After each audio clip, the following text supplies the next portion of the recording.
आज स्वामी शांतानंद जी का जन्म दिवस है, तो इस विषय पर मैं थोड़ी सी बात बताना चाहता हूँ। जन्म दिवस के दिन यह सोचना चाहिए कि मेरा जन्म क्यों हुआ। जन्म दिवस कैसे मनाना चाहिए, ये सोचना चाहिए कि मेरा जन्म क्यों हुआ, मेरे जन्म लेने का उद्देश्य क्या है, क्यों आया मैं संसार में, किस काम के लिए आया, और जिस काम के लिए आया वो काम मैं कर रहा हूँ या नहीं कर रहा। अगर जिस काम के लिए मैं संसार में आया था, मैंने जन्म लिया, शरीर धारण किया। जन्म लेने का मतलब शरीर धारण करना। आत्मा तो अनादि है, उसका तो जन्म होता नहीं। आत्मा शरीर के साथ संयुक्त हो जाता है, शरीर धारण करता है, इसको जन्म कहते हैं महर्षि दयानंद जी और सब ऋषियों की परिभाषा में। और जब आत्मा शरीर को छोड़ देता है, इसी का नाम मृत्यु है। आत्मा तो मरता नहीं, न उसका जन्म होता है न मृत्यु होती है। सिर्फ शरीर के साथ जो संयोग है, इसका नाम जन्म है, और शरीर से वियोग का नाम मृत्यु है। तो जन्म क्यों हुआ? इसलिए हुआ कि एक तो हमें अपने पिछले कर्मों का फल भोगना है, इस काम के लिए जन्म हुआ, वो हम भोग ही रहे। और दूसरा उद्देश्य ये था कि जब हम जन्म लेते हैं तो हमारे जीवन में दुख आता है, सुख भी आता है, दुख भी आता है। कुत्रापि कोपि सुखी न, सांख्य दर्शन में लिखा ही है। कोई भी दुनिया में कोई भी व्यक्ति पूरा सुखी नहीं है। सुखी न का मतलब है पूर्ण सुखी न।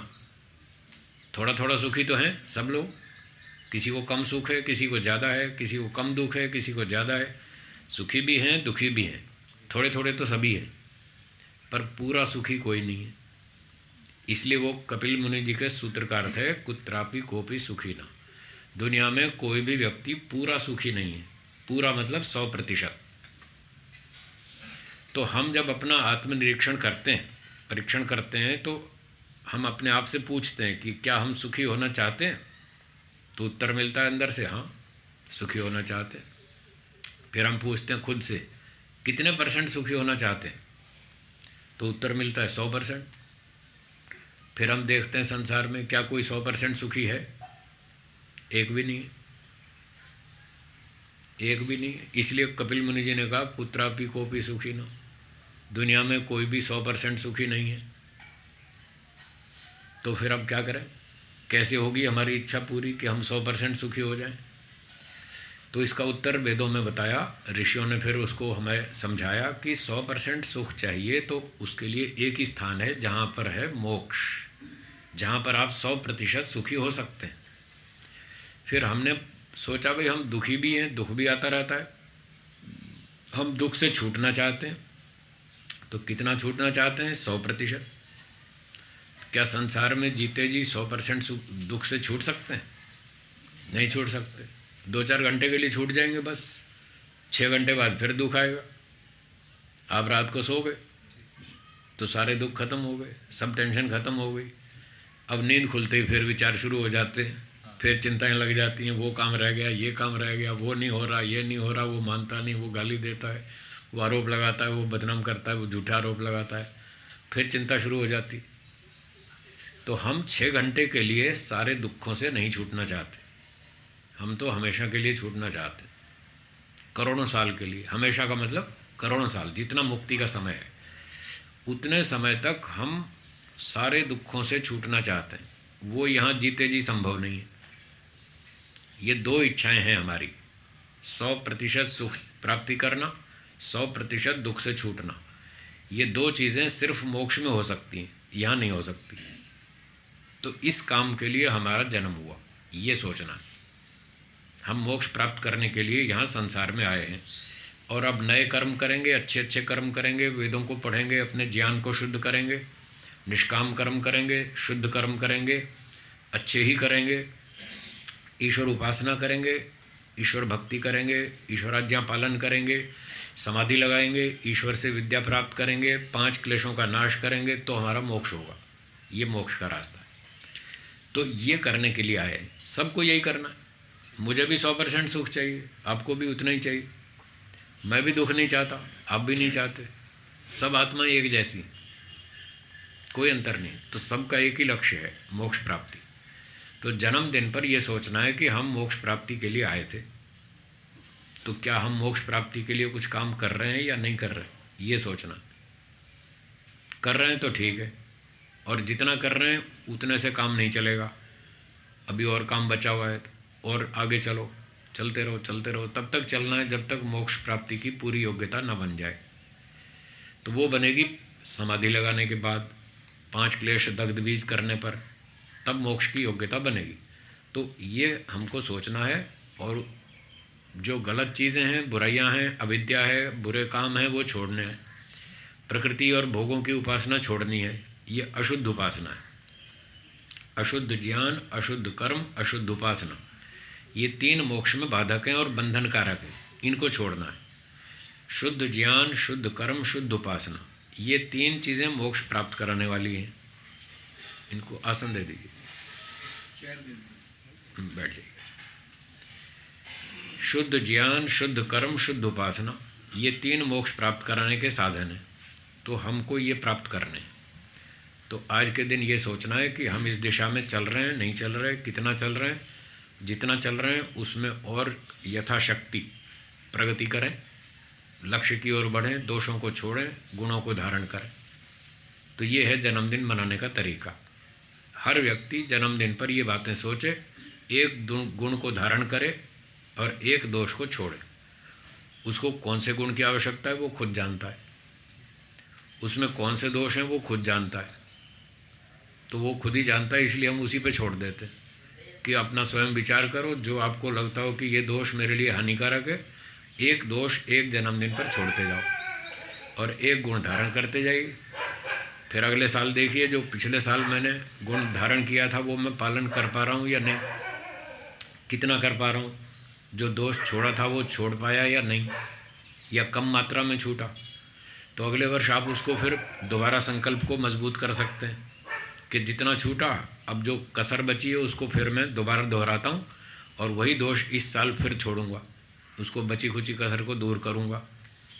और जो गुण मैं पूरी मात्रा में धारण नहीं कर पाया, कुछ कमी रही, इसको फिर इस बार पूरा करूँगा। तो प्रत्येक जन्मदिन पर इस तरह से व्यक्ति को सोचना चाहिए, दोषों को छोड़ते जाएं, गुणों को धारण करते जाएं, तो धीरे धीरे विश्वानि दुरितानि परासु, यहाँ तक आ जाएंगे। धीरे धीरे सारे दोष छूट जाएंगे और यद भद्रम तन्न आसु, और जो मोक्ष है वो प्राप्त हो जाएगा। तो इस तरह से जन्मदिन मनाना चाहिए। हम सब की ओर से आपको इस जन्मदिन पर बहुत बहुत शुभकामनाएं हैं, और जो आपसे बड़े हैं उनकी ओर से आशीर्वाद भी हैं। छोटों से शुभकामनाएं, बड़ों से आशीर्वाद। तो आप अपने लक्ष्य की ओर चलें, आगे बढ़ें, खूब उन्नति करें, एक गुण को धारण करें, एक दोष को छोड़ें। ये हमारी भावनाएं आपके साथ हैं। धन्यवाद। बंद कर। आप प्रश्न पूछना, बोलिए। और हाँ जी, आजकल का जो स्वरूप है जन्मदिवस मनाने का, तो उसके संबंध में भी कुछ प्रकाश डालें। आजकल जैसे जन्मदिन मनाया जाता है, वो लोग केक मंगाते हैं, मोमबत्ती जलाते हैं, फिर वो फूंक मारते हैं, बुझाते हैं, फिर कहते हैं हैप्पी बर्थडे टू यू, फिर वो केक काटते हैं और फिर वो जूठा पूठा खाते हैं और मुंह पे भी लगाते हैं दूसरे के। ये तो मूर्खता की बात है। ऐसा नहीं करना चाहिए, ऐसा नहीं करना चाहिए। ये कोई जन्मदिन मनाने का तरीका नहीं। उससे बस खाया पिया, डांस किया और उल्टा सीधा जूठा मूठा खाते हैं, फूंक मार मार के सारा केक जूठा कर देते हैं। जब फूंक मार के बुझाते हैं ना मोमबत्ती, तो सारी मुंह की थूक उसमें चली जाती है। तो एक तो वो अशुद्ध होता है, वो तरीका अच्छा नहीं।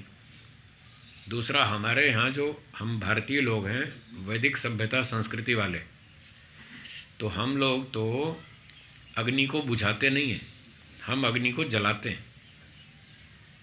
अपने क्या होगा, उद्बुद्ध स्वाग्नि, आप भवन में बोलते हैं ना, हे अग्नि ऊपर उठो। ज्योति को हम जलाते हैं। ओम तमसोमा ज्योतिर्गमय, अंधकार से हम प्रकाश की ओर चलते हैं। और ये वेस्टर्न कल्चर वाले प्रकाश से अंधकार में जाते हैं, इसलिए मोमबत्ती को बुझा देते हैं। तो बुझाना अच्छा नहीं है, जलाना अच्छा है। तो दीपक जलाओ, मोमबत्ती जलाओ, अग्नि जलाओ, यज्ञ करो। तो अग्नि हमको प्रकाश का प्रतीक है। प्रकाश और ज्ञान पर्यायवाची शब्द माने जाते हैं। तमसो माँ ज्योतिर्गमय, अंधकार से प्रकाश की ओर चलो, अविद्या से विद्या की ओर चलो, बंधन से मुक्ति की ओर चलो। तो इस प्रकार से जन्मदिन मनाना चाहिए। केक नहीं मंगाना चाहिए, और बहुत सारे तो अंडे वाले केक होते हैं, वो तो बिल्कुल नहीं मंगाना चाहिए। कोई विदेशी व्यक्ति हो, उसको केक काटे बिना चैन नहीं मिलता, शांति नहीं मिलती। काटना ही हो तो कम से कम शाकाहारी केक बनाओ, अंडे वाला नहीं हो, बना लो, कोई बात नहीं। जो विदेशी हो वो विदेशी परंपरा से निपटा ले, भारतीय हो तो भारतीय ढंग से दीपक जलाओ, हवन करो। जिसकी इच्छा हो, सुविधा हो, सामर्थ्य हो, रुचि हो, तो जितने साल उसके पूरे हो गए उतने दीपक जलाए, दान करे, अच्छे संस्था को दान करे, जो भी उसके पास सामर्थ्य हो। क्योंकि जब ऐसे अच्छे अवसर आते हैं तो व्यक्ति को खुशी होती है, आनंद होता है, तो वो उसके आनंद में, खुशी में दूसरे लोग भी शामिल होने चाहिए। उसको जो सुविधाएं मिली हैं उसने अकेले प्राप्त नहीं की, उसमें समाज के बहुत लोगों का योगदान है, तब जाके वो इस सामर्थ्य पर पहुंचा है। आज एक व्यक्ति ने करोड़ों रुपए कमा लिए तो उसने अकेले मेहनत करके नहीं कमाए, बहुत लोगों ने उसको सहयोग दिया।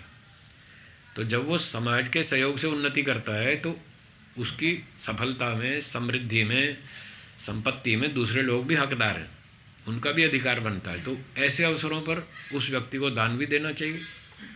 कहीं संस्थाओं में दे, गरीबों को दे, हॉस्पिटल में दे, विद्यालय में दे, गौशाला में दे, जहाँ उसकी इच्छा हो। कुछ समाज को दान भी करे, वो भी अच्छा है, आवश्यक है, वो भी करना चाहिए। तो मैं कई बार फेसबुक पे लिखता रहता हूँ, जन्मदिन वालों को आशीर्वाद देता हूँ, और उनको ये लिखता हूँ कि आज अच्छा है, किसी गुरुकुल में जाओ, किसी संस्था में जाओ, वहाँ जाके जन्मदिन मनाओ। वहाँ पर आपको बहुत सारे लोग सद्भावना भी देंगे, शुभकामना भी देंगे, उत्साह बढ़ाएंगे, आपको आनंद आएगा। सब मिलजुल करके बैठेंगे, कुछ खाएंगे पिएंगे, मिठाई भी खाओ, और मिठाई खाओ, लड्डू खाओ। लड्डू संगठन का प्रतीक है। तो कुछ संस्था में जाओ, इस तरह से मनाओ, और एक अच्छा संकल्प धारण करो, एक दोष को छोड़ो, कुछ संस्था को दान भी दो, आपको पुण्य मिलेगा, संस्था को सहयोग मिलेगा, दोनों का काम अच्छा चलेगा। तो इस तरह से करना चाहिए।